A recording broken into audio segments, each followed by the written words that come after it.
I got two fragrances I want to talk about, so let's get right to it. The first one is this one right here, Stallion 53 by the brand Emperor, which it's supposed to be the dupe for the brand Labo, and this one in particular is supposed to be the dupe for Central 33.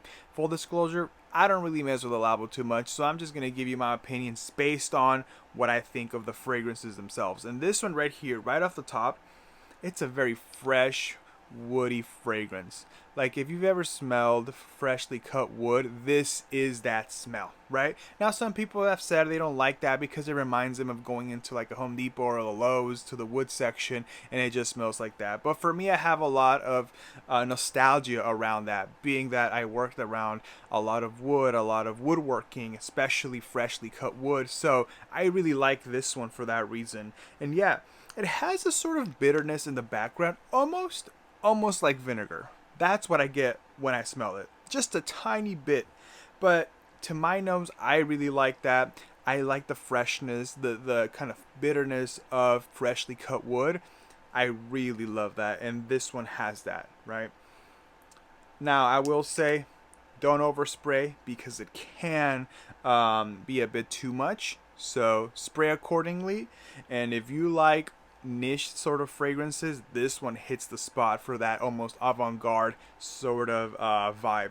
The other one that I have is the same brand Emperor, and this one is the Black 92, which is supposed to be the dupe for I think it's called the Noir or something to that effect for the Labo brand.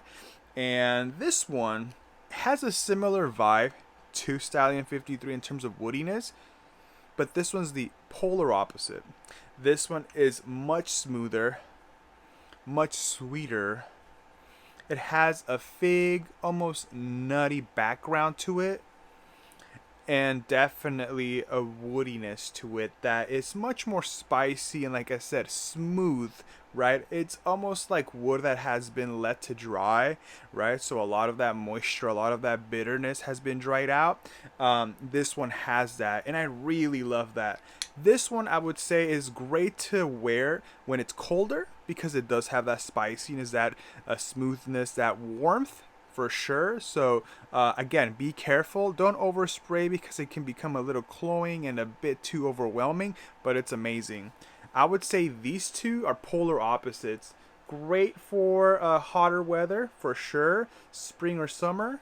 Great for colder weather, late autumn, and definitely winter. What do you think? Have you tried these two? Let me know.